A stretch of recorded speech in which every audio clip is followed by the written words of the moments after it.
A dica é de direito de família. O casamento não é mais a única instituição capaz de integrar o conceito de família.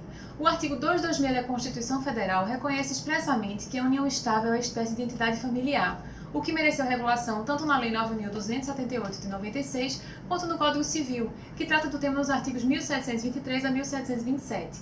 Nessa linha, a doutrina de Paulo Lobo, por exemplo, defende que o texto constitucional não estabelece um rol taxativo de entidades familiares, de modo que o autor lista pelo menos 12 espécies.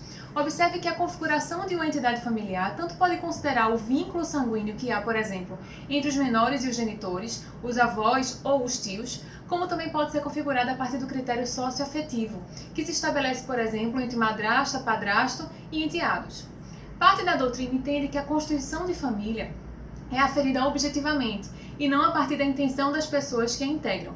Tomando isso em consideração, as entidades familiares têm em comum as características da afetividade, da estabilidade, escopo de constituição de família e convivência pública e ostensiva. Assim, estando presentes essas características, estaria configurada uma entidade familiar, independentemente da intenção dos membros que a integrem. É importante lembrar que a configuração da união estável tem reflexos na esfera patrimonial dos conviventes.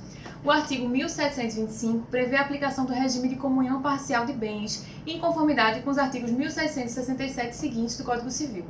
Assim, são considerados comuns os bens adquiridos onerosamente pelos conviventes na constância da união estável, se os conviventes não estipularem regime diverso por meio de contrato escrito, que tem sido chamado de contrato de convivência. Além disso, a configuração de união estável também tem implicações sucessórias. O tema era tratado pelo artigo 1790 do Código Civil, mas o dispositivo foi declarado inconstitucional, porque estabelecia distinções entre casamento e união estável.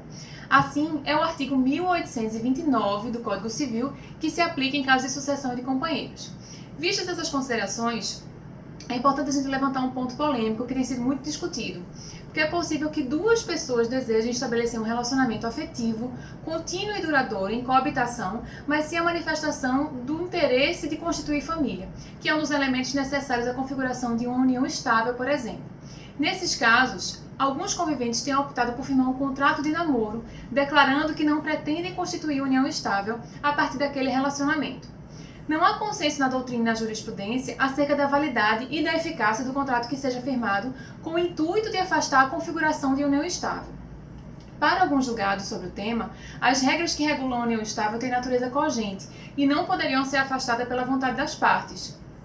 Em outros casos, há entendimento jurisprudencial firmado no sentido de que a manifestação de vontade das partes em sede de negócio jurídico seria suficiente para afastar a configuração da união estável, afastando então a incidência do regime de bens e o regime sucessório entre os conviventes.